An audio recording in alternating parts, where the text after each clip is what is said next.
চলুন আজ আপনাদের একটু অন্যরকম জায়গায় নিয়ে যাই। এটি পূর্ব বর্ধমান জেলায় অবস্থিত ৫১ সতীপীঠের মধ্যে একটি অন্যতম সতীপীঠ। এর নাম অট্টহাসতলা। প্রথমেই বলে রাখি, এই মন্দিরটি আমার শ্বশুরবাড়ির থেকে কয়েক কিলোমিটার দূরে হওয়ায় আমরা খুব সহজেই টোটো রিজার্ভ করে এখানে চলে এসেছিলাম। আপনারা যারা কাটোয়া দিয়ে আসবেন, কাটোয়ার ৭ নম্বর প্ল্যাটফর্ম থেকে নেমেই সামনে বাস স্ট্যান্ড থেকে আপনাদের বাস ধরতে হবে। যে সমস্ত বাস বোলপুর, সিউড়ি, ফুটিসাঁকো, কিন্নাহার যায়, সেই সমস্ত বাসে করে আপনাদের নিরোল বাস স্ট্যান্ডে নামতে হবে। বাসে আপনাদের সময় লাগবে প্রায় ৪০ মিনিটের মতো। বাস স্ট্যান্ড থেকে মন্দিরের ডিস্টেন্স প্রায় ৪ কিলোমিটার, তাই আপনাদের টোটো করে নিতে হবে। ১৫ থেকে ২০ টাকার মতো ভাড়া পড়বে। এই হলো সেই ব্রিজ, ঈশানী নদীর ওপরে অবস্থিত। এই ব্রিজ পেরিয়েই যেতে হবে আমাদের মন্দিরে। মন্দিরের প্রবেশদ্বারের সামনেই দেখতে পাওয়া যায় বিশাল আকৃতির তাণ্ডবরত মহাদেবের মূর্তি। কথিত আছে এখানে দেবী সতীর নিচের ঠোঁটটি পড়েছিল, আর তার থেকেই এখানকার নামকরণ হয় অট্টহাসতলা। এখানে অনেকেই আসে রিজার্ভ বাস, রিজার্ভ টোটো বা গাড়ি করে। প্রবেশদ্বারের ঠিক পাশেই পার্কিংয়ের সুব্যবস্থাও রয়েছে। পাশেই রয়েছে ইনফরমেশন বোর্ড, যেখানে এই সতীপীঠের কাহিনীটি খুব সুন্দর করে লিপিবদ্ধ করা রয়েছে। এর সামনেই ডালাও বিক্রি হয়, যারা পুজো দিতে চান ডালাও কিনে নিয়ে যেতে পারেন। ভেতরে প্রবেশ করার পরে মনটা যেন আলাদা এক শান্তিময় অনুভূতিতে ভরে উঠল। সুবিশাল সবুজ, শান্ত, স্নিগ্ধ, ছায়াঘন একটা এলাকা, যেখানে পাখির কলরবে মুখরিত হয়ে রয়েছে। এটা যেন বাইরের জগৎ থেকে বিচ্ছিন্ন হয়ে অন্য এক জগৎ। বাইরের কোলাহল যেখানে প্রবেশ করা নিষেধ। প্রকৃতির স্নিগ্ধতাকে যেন খুব কাছ থেকে স্পর্শ করা যায় এখানে আসলে। কথিত আছে যে দক্ষিণদিঘি গ্রাম পেরিয়ে এই মন্দিরে আসার রাস্তাটা বহু বছর আগে জঙ্গলে পরিপূর্ণ ছিল। এখানে মানুষ পায়ে হেঁটে আসতো পুজো দেওয়ার জন্য।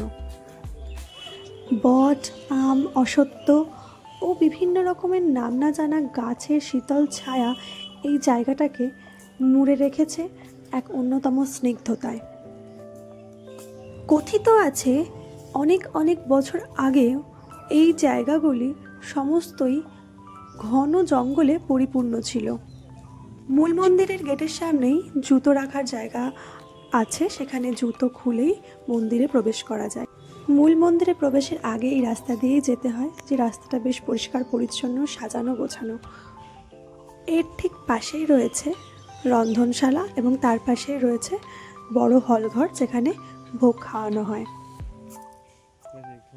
এখানে মূল মন্দিরে প্রবেশের আগেই পড়ে একটা নাট মন্দির, তার সামনেই রয়েছেন মহাদেবের একটি মূর্তি। এর ঠিক পাশেই রয়েছে পানীয় জলের ব্যবস্থা। এছাড়াও ভেতরে ফিল্টার বা অ্যাকোয়াগার্ড লাগানো রয়েছে, যেখান থেকে জল সরবরাহ করা হয়।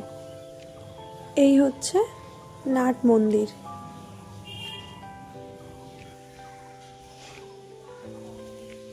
এই নাট মন্দিরটাও দেখলাম বেশ বড়সড় জায়গা নিয়ে রয়েছে। উপরে একটা ঝাড়বাতি রয়েছে, খুব সুন্দর সাজানো গোছানো। আচ্ছা, এখানে আরেকটি গুরুত্বপূর্ণ ইনফরমেশন দিয়ে রাখি। মূল মন্দিরে প্রবেশের সময় ফোন বা ক্যামেরা কিন্তু সম্পূর্ণভাবে নিষিদ্ধ। এই হচ্ছে আসল মূল মন্দির। তার ঠিক পাশেই রয়েছে একটি যজ্ঞস্থল। আমি বাইরে থেকেই তাও কিছুটা ভিতরের অংশ নেওয়ার চেষ্টা করেছিলাম। এখানে অষ্টধাতুর মা চামুণ্ডার মূর্তি প্রতিষ্ঠিত। এখানে একটি বলির স্থানও চোখে পড়ল। এখানে হয়তো অতিথি নিবাসে থাকার ব্যবস্থাও আছে, আর ভোগ প্রসাদের জন্য টিকিট কাটতে হয় সকাল 10টার মধ্যে। এই বোর্ডে সমস্ত ইনফরমেশন আপনারা পেয়ে যাবেন। আপনারা যারা ভোগ প্রসাদ খেতে চাইবেন তারা সকাল 10টার মধ্যে টিকিট কেটে নেবেন, এবং দুপুর 12:30 থেকে ভোগ প্রসাদ খাওয়ানো শুরু হয়। মন্দিরের ঠিক পাশ দিয়েও রয়েছে একটি রাস্তা, যেখান থেকে বেরিয়ে গেলে মন্দির লাগোয়াই এই বড় অংশটা ঘিরে রয়েছে ঘন সবুজ বনজঙ্গল আর গাছপালা। আর সাইডে রয়েছে এক বড় পুকুরের মতো অংশ, যেটা কথিত রয়েছে এই ঈশানী নদীরই একটি অংশ। লোকমুখে প্রচলিত রয়েছে এই ঘন বনজঙ্গল একসময় ছিল অঘরী, তান্ত্রিক এবং ডাকাতদের আস্তানা। শোনা যায় অনেককাল আগে কৃষকরা একদিন চাষ করতে এসে এই ঘন বনের মধ্যে এক তান্ত্রিকের দেখা পায়। মূল মন্দিরের পাশে যে যজ্ঞস্থল রয়েছে সেই যজ্ঞস্থলেই নাকি সেই তান্ত্রিক যজ্ঞ করেন, আর তারপরেই তিনি কৃষকদের জানান এটি একটি সতীপীঠ, এবং তারপরেই তিনি অদৃশ্য হয়ে যান। আর তারপরেই এখানে পুজোর প্রচলন হয়। এই হচ্ছে রটন্তিকালীর মন্দির।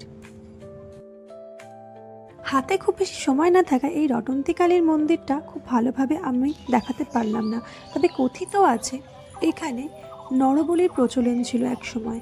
অষ্টাদশ শতাব্দীর থেকে এই প্রচলন বন্ধ হয়। একটা গোটা দিন খুব সুন্দরভাবে যেন কেটে গেল, কিভাবে যে কেটে গেল সেটা যেন বুঝতেই পারলাম না।